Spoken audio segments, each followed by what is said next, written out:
Bonjour, aujourd'hui je vais vous raconter comment se déroule la création d'une toute nouvelle variété de rosiers. Et ce sera le premier épisode.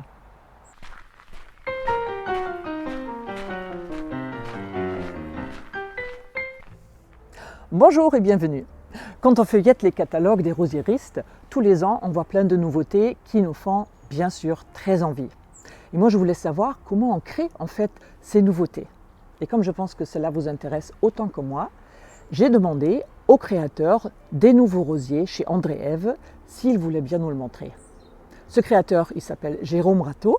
Il m'a très gentiment accueilli et il a répondu à mes centaines de questions. On va pouvoir suivre la naissance d'une nouvelle variété du début jusqu'à la fin. C'est-à-dire, ça commencera avec le choix du père et de la mère. On suivra les différentes étapes jusqu'au résultat final. Je vous proposerai donc une petite série en plusieurs épisodes. Alors la chronologie, elle sera un petit peu bouleversée parce que j'ai commencé ma chaîne seulement cet été, mais l'année prochaine, au mois de mai-juin, je filmerai le premier épisode de tout, c'est-à-dire la pollinisation, et comme ça, la boucle sera bouclée. Donc aujourd'hui, on va voir comment Jérôme prépare les graines de ses futurs rosiers. Pour ça, on va aller dans sa serre où il y a plein de rosiers différents qui poussent. Et quand on y entre, on se dit qu'on n'a jamais vu autant de cynorrhodons de sa vie. Dans cette serre, en début d'été, Jérôme, il a pris le pollen d'un rosier qui sera le père, qu'il a mis sur le pistil d'un autre rosier qu'il a choisi pour être la mère. Et la mère, elle formera des fruits. Ce sont les fruits qu'on voit actuellement dans la serre. Et cette étape-là, je vous la montrerai donc l'année prochaine en mai-juin. Chaque fleur pollinisée a reçu une étiquette avec le numéro du père. Mais sur un seul rosier mère, Jérôme peut tester plusieurs pairs différents. Ici, il y a 3 pairs, donc 3 numéros différents. Et il constate que sur les 3 numéros, 2 ont formé de beaux fruits, mais le 3e mélange donne des fruits moins convaincants. C'est peut-être la faute d'un rosier père moins fertile. Mais Jérôme va quand même utiliser tous les fruits parce qu'on ne sait jamais. Ce sont tous des rosiers remontants.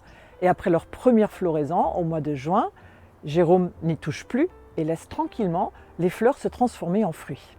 Ces fruits seront mûrs avec des graines à récolter au bout de 5 mois et demi environ. Pas beaucoup plus longtemps parce que sinon ils vont commencer à pourrir et là tout sera fichu. Donc Jérôme doit rester très vigilant.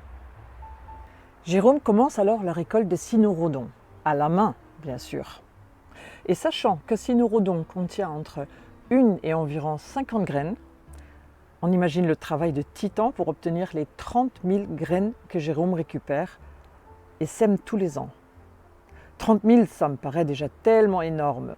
Mais Jérôme me dit que c'est peu comparé aux très grandes entreprises dans le monde des rosiers. Maintenant, Jérôme s'est installé avec ses fruits à sa table de travail et il commence par regrouper tous les cynorrhodons qui portent le même numéro et qui partagent donc les mêmes parents. Ensuite, il ouvre chaque fruit. Il en sort les graines, il les trie et il les compte.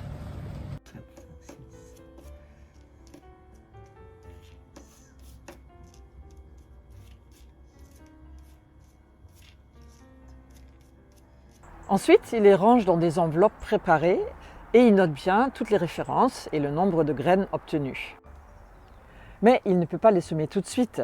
Les graines vont passer 4 à 6 semaines au froid, tout simplement au frigo, afin de lever leur dormance. Ça, c'est un phénomène qui est connu sous le nom de stratification. On imite alors artificiellement les conditions hivernales pour démarrer leur germination. On referme la porte du frigo et je vous laisse jusqu'au 15 décembre où je vais retrouver nos petites graines pour les planter avec Jérôme. Et jusque-là, soyez sages et vous aurez la suite au prochain épisode.